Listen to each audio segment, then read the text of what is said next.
राधे। जय श्री कृष्णा, जय श्री श्याम। मीना भारद्वाज भक्ति सागर यूट्यूब चैनल पर आपका बहुत बहुत स्वागत है, बहुत बहुत अभिनंदन है। श्रावण मास चल रहा है और श्रावण मास में आज है हरियाली अमावस्या। आज सुनेंगे अमावस्या व्रत कथा। अमावस्या की सभी माता बहनों को हार्दिक बधाई हो।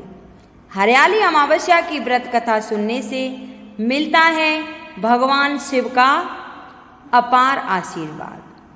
हरियाली अमावस्या हिंदू धर्म में एक बहुत महत्वपूर्ण पर्व के रूप में मनाई जाती है। इस दिन भगवान शिव और माता पार्वती की पूजा का विशेष महत्व माना जाता है। श्रावण मास की अमावस्या को हरियाली अमावस्या के रूप में जाना जाता है। इस दिन व्रत रखने और पूजा करने से अनेक लाभ मिलता है।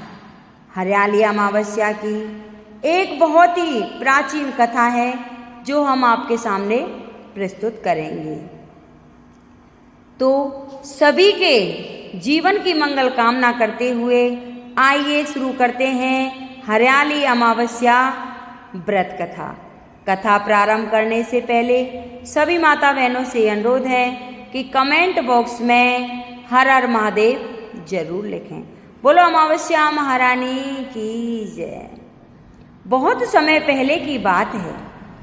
एक प्रतापी राजा का शासन था जिनका एक बेटा और बहू भी थी। एक दिन बहू ने चोरी छुपे मिठाई खा ली और दोष चूहे पर मढ़ दिया। चूहा इस आरोप से बेहद क्रोधित हुआ और उसने बदला लेने की ठान ली। एक दिन जब राजा के यहाँ कुछ मेहमान आए हुए थे और राजा के कमरे में सो रहे थे तो चूहे ने रानी की साड़ी चुपके से वहाँ रख दी।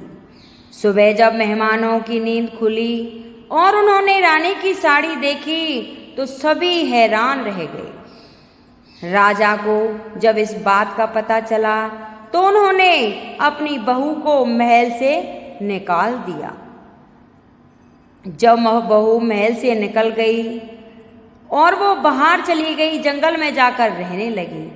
अब रानी हर शाम दिया जलाकर ज्वार उगाने का काम करती और पूजा के बाद गुड़धानी का प्रसाद बांटती। एक दिन राजा उसी रास्ते से गुजर रहे थे और उन्होंने उन दियों की रोशनी देखी। महल लौटकर राजा ने सैनिकों को जंगल में जाकर वहां की जांच करने का आदेश दिया। सैनिक जब उस पीपल के पेड़ के नीचे पहुंचे तो उन्होंने देखा कि दिए आपस में बात कर रहे थे, अपनी अपनी कहानियां साझा कर रहे थे और एक दीपक शांत रूप से बैठा था। दिए से सभी ने उसकी कहानी पूछी। उस दिए ने बताया कि वह रानी का दिया है और उसने सारी घटना विस्तार से सुनाई।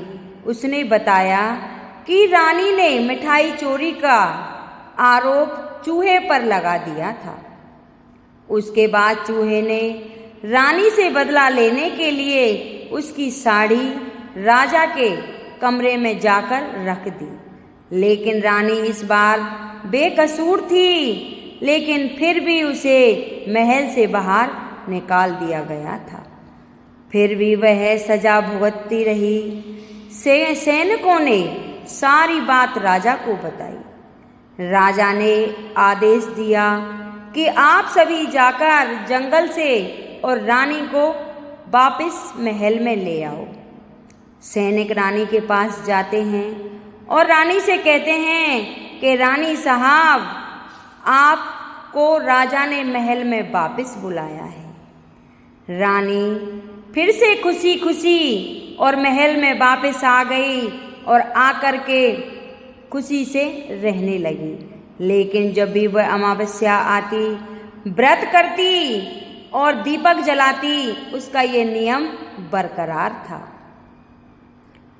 ये व्रत कथा कोई श्रद्धा से सुनता है, पढ़ता है तो उसकी सभी मनोकामना पूर्ण होती है